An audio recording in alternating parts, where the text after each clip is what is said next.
My name is Charlotte Golden. I'm a four-year sixth former, and I was diagnosed with type 1 diabetes on May 26, 2014. Many of you probably don't know this about me or have forgotten because this is not a part of myself that I talk about or share often. There are two different types of diabetes, type 1 and type 2. The type that I have, type 1, is genetic. It can't be prevented by diet or exercise, and it can't be cured that way either. For those of you who don't know, type 1 diabetes is an autoimmune disease in which my body does not produce insulin because my immune system mistakenly attacked the insulin-producing beta cells in my pancreas.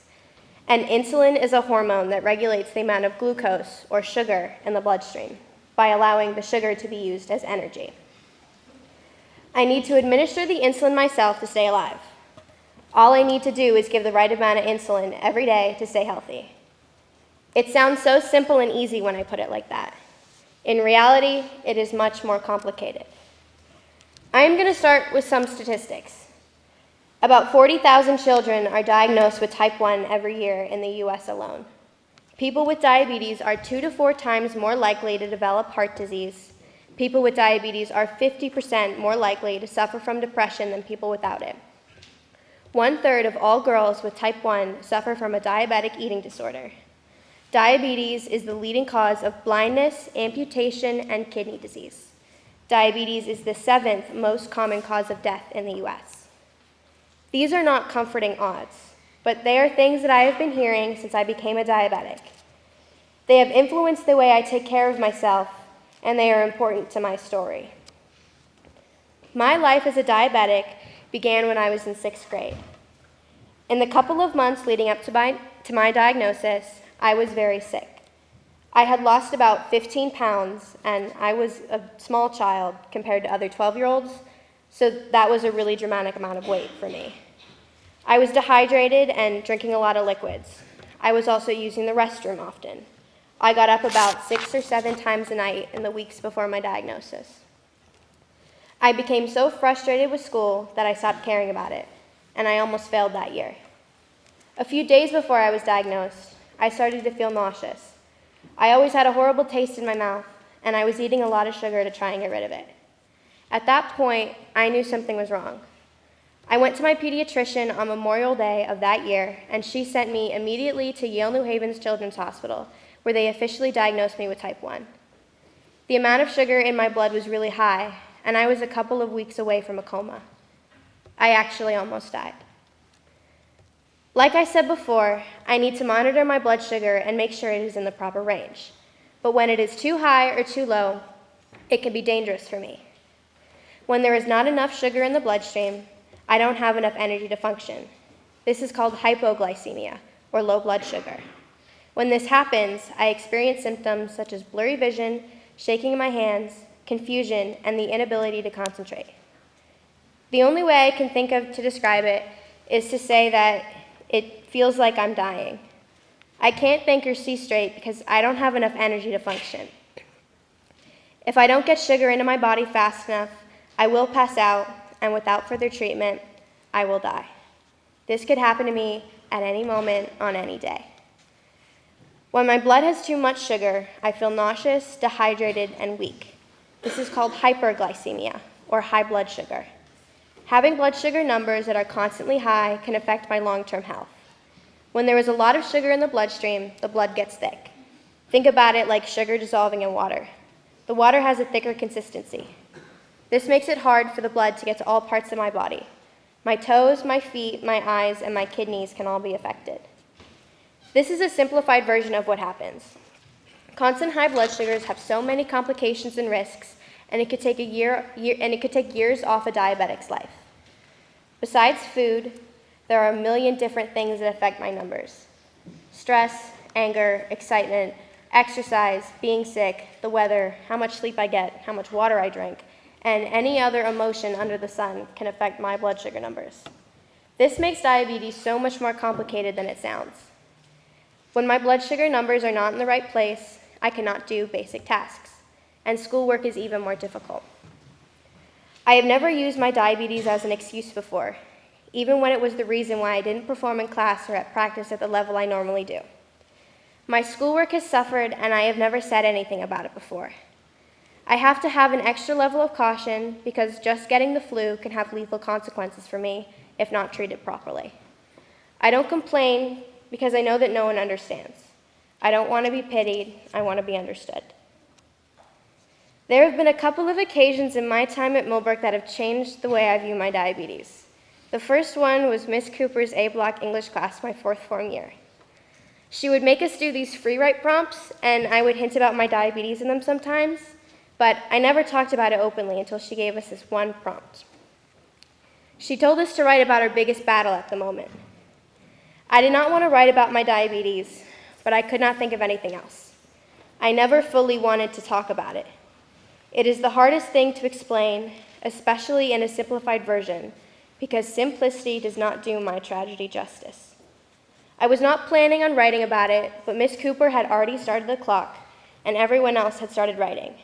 She looked at me and told me to write, so I did. I was not planning on sharing either, but she asked me if I wanted to, and I knew that I had to, for my own benefit. I don't know where I found the courage to speak. It was a spur-of-the-moment decision, and it was the hardest thing that I have ever done. Forget the hospitals and the doctor's appointments, the fights with my parents about my health.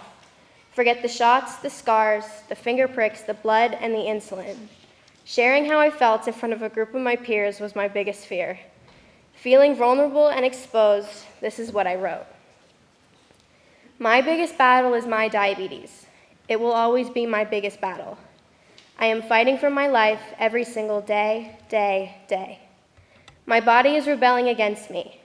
I met a girl at Revisit Day who has diabetes. I have never had a friend who has to fight the same battle, and it would be nice to know that someone on campus understands.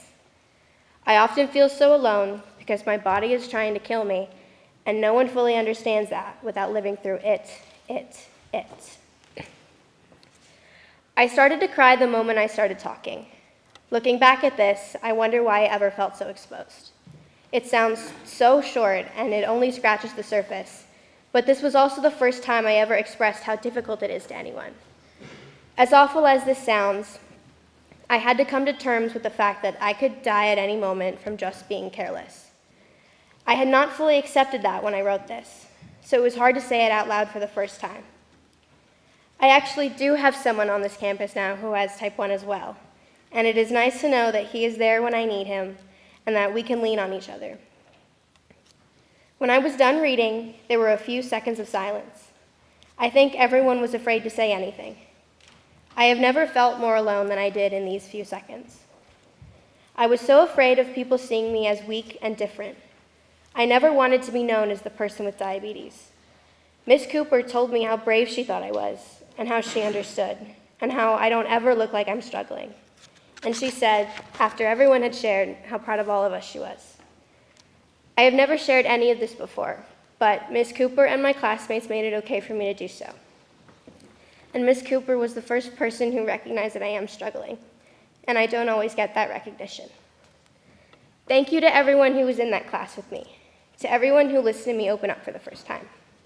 You and Miss Cooper changed my life that day, and I am so grateful for her and for all of you. I have never felt so comfortable and so supported, and I realize that it's okay to open up sometimes. The second time was the week before exams in December, my fifth form year. I was doing really poorly in my math class, and I was dealing with drama at home, but my breaking point was the ACT. I need special accommodations for my diabetes so that I can check my blood sugar and have the clock stopped if I needed it. The accommodations fell through, and I had no idea what to do. Life has dealt me an unfair hand, and I have never felt like that more so than when this happened. The details about what happened exactly aren't important, but my life is so hard as it is without facing the discrimination, for lack of a better word, and misconceptions that are constantly thrown my way. There are laws in place that make sure people like me can have a fair shot at anything. Diabetes is covered under the American Disabilities Act, but it is not always recognized because it is not something that is always seen by other people. I cried in my advisor's office about it, and I realized that I needed to stand up for myself. My grades and my performance in school have suffered for years because of my disability. Yes, it is a disability. Diabetes is considered an invisible disability. Maybe I don't look like I'm suffering on the outside, but I am on the inside. My teachers didn't understand what was going on or how hard I was actually working. They forgot that I don't just deal with all the stress that a normal Millbrook workload causes. They forgot that there was more to it for me, and this was my fault. I never communicated with them on what was happening. My diabetes doesn't care if I have a debate during class or a paper due the next day. Sometimes I am incapable of doing work, and this makes it hard to keep up sometimes. I make an effort to hide it because I don't want people to look at me like I'm disabled.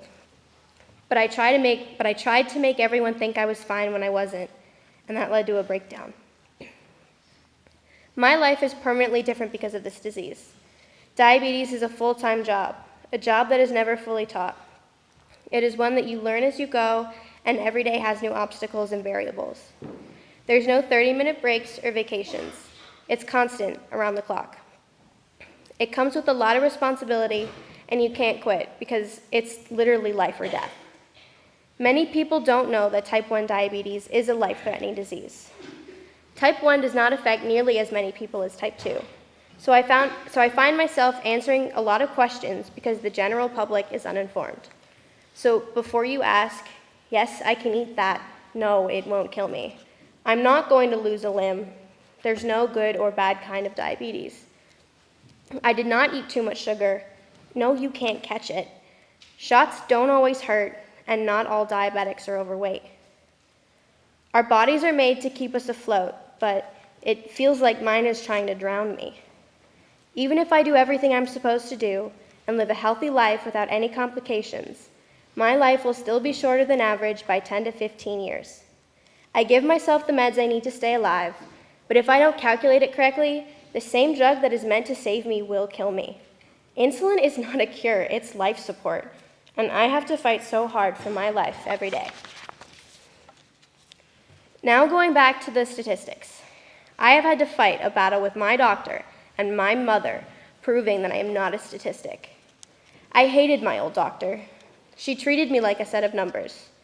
She would come into the room, tell me what I was doing wrong, and that because one thing worked for some other kid, it should work for me. There was never a second opinion with her. Her way was the only way, and my parents agreed because they didn't know any better. I have never been like the majority. I need to do things by myself and on my own terms. I was forced to use treatments that I didn't want to use because it would make life easier for my doctor and my mother. I have an insulin pump and a constant glucose monitor attached to me 24/7. These are little devices that give me insulin and tell me what my blood sugar is so that I don't have to take so many shots or prick my finger to test my blood all the time. One's on my back and one's on my stomach. I have said from the day I was diagnosed that I did not want to have any sort of technology attached to me. I am so self-conscious about seeing them in the mirror, and I hate when anyone else sees them. I feel like I look disabled and broken with them on. I never wanted anyone to see how broken I really am, but now there is physical evidence. They are easy to hide, but sometimes I lift my hands over my head and I reveal them, and people can't help but stare. The only thing I have really ever wanted was to feel like a normal kid again. But putting the proof on my skin and making me look at it every day made that impossible. One of the hardest parts of this is that it's difficult to understand without living through it. My old doctor and many of my family members purposely tried to make me feel like I was a bad diabetic in order to make me change and improve my health. My blood sugar numbers were higher than they wanted them to be, but not by a dangerous margin. They would tell me to just keep my numbers down or just do X, Y, and Z, without understanding that this is not something that I can just do overnight, or that I really was trying my best. They would pester and question and bully me until I cried, because I wasn't able to keep my blood sugars in range. They would not help me in the way I needed it, and if they helped at all, it was in the way they believed was right, without listening to me and what I needed. It is also important to note that adolescent diabetics have higher blood sugar numbers on average than type 1 adults. So what they were asking for was unrealistic. I definitely could have handled this situation better, but it was hard not to feel like it was me against the world when the people who were supposed to love me most did not understand and would not even listen when I tried to explain. Going to boarding school was the best thing that has ever happened to me because I was able to get away from them and have the freedom to learn how to do things on my own without being micromanaged, but still have the support from the health center when I needed it. I am much happier doing things on my own without the criticism I got every day. And I now have a new doctor who looks at me as a whole person, not a set of numbers. And she is helping me show my family what I have to go through and prove that it is harder than they think it is. I have decided not to be one of those statistics. Diabetes can consume a person's life. It can dictate every decision a person makes, and so many people think that it's supposed to. They can obsess with being perfect, and when they fall short and are forced to face the harsh reality that it is a life-threatening disease, they can become depressed. The nurses at the hospital told me when I was diagnosed that I had to decide to be happy. They said it was my best chance at surviving. I was in 6th grade when they told me this. I was forced to grow up at 12 years old, and I had to learn a new way of life. So many people think that diabetes is only physical, but it is incredibly emotionally taxing. I constantly feel frustrated, exhausted, and sometimes hopeless when I can't get my numbers where they should be. But I decided a long time ago not to let my diabetes dictate my life. I do not worry about my health the way many people believe I should. I know if I did, it would kill me. I don't let it be the only thing that defines me. A couple years ago, I decided to get a medical alert tattoo to help me with this.